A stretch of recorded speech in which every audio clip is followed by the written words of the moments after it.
अस्सलाम वालेकुम। हमने पिछली वीडियो के अंदर अच्छा खासा डिस्कस कर लिया था रिकॉर्डिंग और समराइजेशन के बारे में। क्लासिफिकेशन कुछ हद तक डिस्कस हो गया था। अब हम और क्लासिफिकेशन के बारे में डिस्कस करने जा रहे हैं।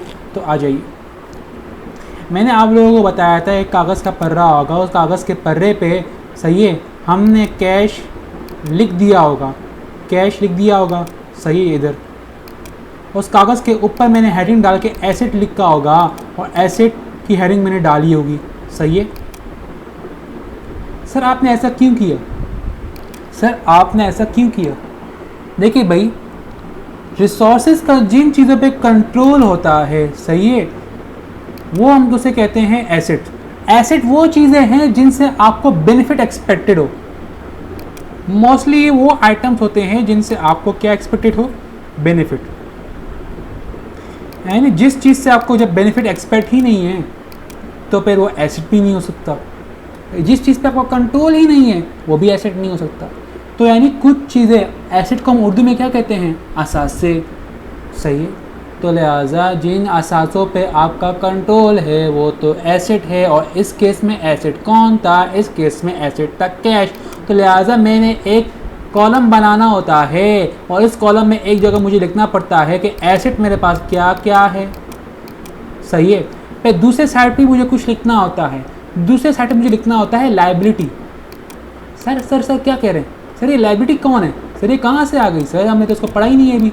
हाँ नहीं पढ़ा ना, पढ़ने जा रहे हैं ना उसको। लायबिलिटी लिखेंगे और फिर हम लिखेंगे नीचे कैपिटल।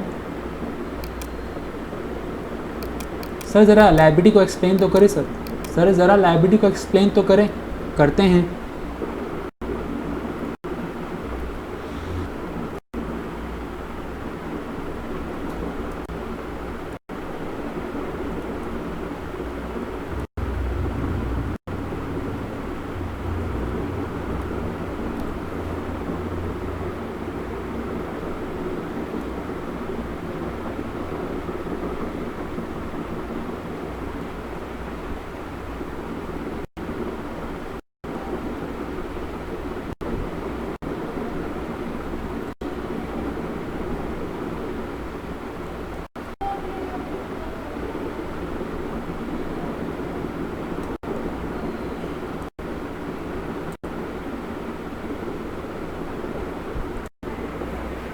तो मैंने क्या कहा? मैंने ये कहा कि एसेट है, सही है।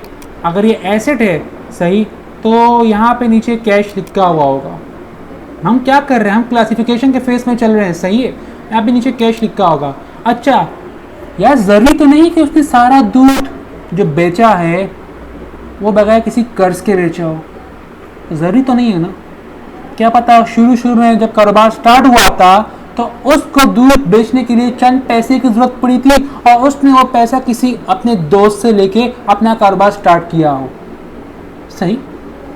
अच्छा, जब आपने किसी और से पैसे लिए हैं अपने बिजनेस को स्टार्ट अप करने के लिए, सही है, वो पैसे आपने बाद में देने भी होंगे, वो पैसे आपने बाद में देने भी होंगे। यानी आपके ऊपर ऑब्लिगेशन है कि आप उन पैसों को पे करें। तो लायबिलिटी क्या है? लायबिलिटी भी इसी चीज़ को क्या है कहते हैं? हम डेफिनेशन रीड करते हैं। Liabilities are an obligation of an entity business, या सिंपल अल्फाज में, in simple terms, an obligation to pay out, give out something from business. आपने जो लोन, जो कर्जा अपने दोस्त से लिया अपने बिजनेस के लिए, तो बिजनेस ही वो लोन जाके पे करेगा, तो बिजनेस ही वो लोन जाके पे करेगा, सही। सर थोड़ा समझ आने लग गया सर। आप ये कहना चाह रहे हैं कि जो कर्ज मैंने अपने बिजनेस के लिए लिया, सही है, जो कर्ज मैंने अपने बिजनेस के लिए लिया उसको मैंने बाद में पे आउट भी करना है, तो लिहाजा तभी मैं इसको लायबिलिटी कह रहा हूँ। तो लिहाजा तभी मैंने इसको लायबिलिटी के कॉलम में लिख दिया, क्योंकि हर फाइनेंशियल इंफॉर्मेशन एसेट नहीं होती, हर फाइनेंशियल इंफॉर्मेशन लायबिलिटी नहीं होती। आपका मेन काम क्या है? आप फाइनेंशियल इंफॉर्मेशन को क्लासिफाई कर दो। आप फाइनेंशियल इंफॉर्मेशन को क्लासिफाई कर दो कि भाई ये फाइनेंशियल इंफॉर्मेशन जिसको मैंने पहले रिकॉर्ड किया फिर समराइज किया, ये फाइनेंशियल इंफॉर्मेशन जिसको मैंने पहले रिकॉर्ड किया फिर समराइज किया, क्या वो एसेट है, क्या वो लायबिलिटी है, या क्या वो कैपिटल है, सर एक सेकंड सर एसेट लायबिलिटी तक तो बात समझ आती है सर, ये कैपिटल क्या है डिस्कस कर लेते हैं। कैपिटल तो आज ही देखते हैं। तो capital is the sum any amount in sum or in kind contributed by the owners. Definition read करने से पहले आपको थोड़ा मैं आइडिया दे देता हूँ। देखो जब ये ए बाई थे, ये इनका बिजनेस है, ये ए बाई है और ये बी बाई है। बिजनेस के ऑनर कौन है? ए बाई ही ऑनर है, सही है। ए बाई ने कहा कि मैंने दूध बेचने के कारोबार को अच्छा करना है, लेकिन मेरे पास कोई टेबल वगैरह नहीं है अपने ऑफिस और अपने बिजनेस के लिए।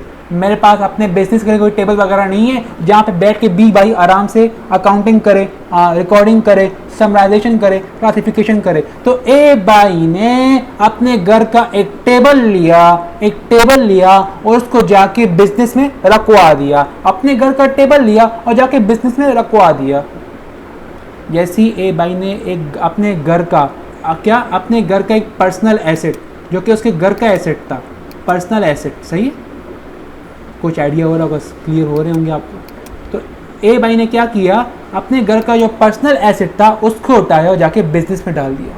यानी ए बाई ने कंट्रीब्यूशन की, लेकिन इन काइंड। जब आप कंट्रीब्यूशन करते हैं अदर देन मनी तो वो इन काइंड के अंदर काउंट की जाती है। जब आप कंट्रीब्यूशन करते हैं other then in monetary terms, money कहना गलत होगा, मॉनेटरी टर्म्स कह दें, क्योंकि मॉनेटरी आइटम्स या मॉनेटरी वगैरह जो आइटम्स होते हैं वो एक ब्रॉड टर्म है, उसके अंदर मनी भी आ जाते हैं और भी बहुत सारे फाइनेंशियल रिलेटेड टर्म्स आ जाते हैं उसके अंदर। तो लिहाजा मैं ये कहना चाह रहा हूँ, जैसे ही ए बाई ने अपने घर का टेबल उठाया और जाके बिजनेस में डाल दिया, सही है, तो बिजनेस में ए बाई ने अपने टेबल कंट्रीब्यूट किया जो कि उसके बिजनेस में हेल्प करेगा, ये कंट्रीब्यूट किसने किया था? ये कंट्रीब्यूट किया था ए बाई ने। ए बाई कौन है? बिजनेस के ऑनर है। जब ऑनर कंट्रीब्यूट करेगा बिजनेस में इन काइंड यानी टेबल लेके, या अगर ए बाई के पास पहले से कुछ 2000 रुपये जेब में पड़े थे, उसने अपने 2000 रुपये जेब से निकाले कि ये मेरे पास जो बची कुची मेरी रकम है, मेरी कमाई की, ये मैं जाके अपने बिजनेस में लगाऊंगा। तो बची कुची रकम लगाना भी, बची कुछ पैसे लगाना भी अपने बिजनेस में क्या है? कंट्रीब्यूशन। तो कंट्रीब्यूशन इन मनी भी हो सकती है, कंट्रीब्यूशन यानी इन सम भी हो सकती है, कंट्रीब्यूशन यानी इन सम भी हो सकती है, और कंट्रीब्यूशन इन काइंड भी हो सकती है। इन काइंड की क्या एग्जांपल थी? टेबल। इन सम की क्या एग्जांपल थी? जो 2000 रुपये बचे थे। तो ए बाई ने इन तमाम चीज़ों को अपने बिजनेस पे लगाया। तो लिहाजा पे मैंने सबको क्लासीफाई कर दिया कि ए बाई ने शुरू में कुछ लोगों से पैसे लिए थे, सपोज कर लेते 1000 रुपये, और ए बाई ने फिर बाद में क्या किया? कैपिटल भी अपने बिजनेस में लगाया, यानी जो अमाउंट लगाई अपने बिजनेस में, जो ऑनर अमाउंट कंट्रीब्यूट करे अपने बिजनेस में इन काइंड या और इन सम, तो उसे हम कहते हैं कैपिटल। तो ए बाई ने जब टेबल लगाया बिजनेस में, सही है, तो टेबल की वैल्यू यहाँ पे लिखी जाती है। तो यहाँ पे टेबल की वैल्यू लिखी जाती है, सही। सर क्लियर हो गया आप क्या कहना चाह रहे हैं? क्लियर हो गया? तो इंशाल्लाह यहाँ तक हम रखते हैं। और इसी तरह ही जो मेन डेफिनेशन है अकाउंटिंग की, उसका मैंने आपको कोर कॉन्सेप्ट दे दिया है। इस डेफिनेशन के मुताबिक बहुत सारे लोग अनअवेयर है, इवन तो उनको अच्छी खासी अकाउंटिंग की ग्रिप है, लेकिन वो बेसिक अकाउंटिंग डेफिनेशन से अनअवेयर है। Hope you understand the concept, hope you understand the topic. See you soon.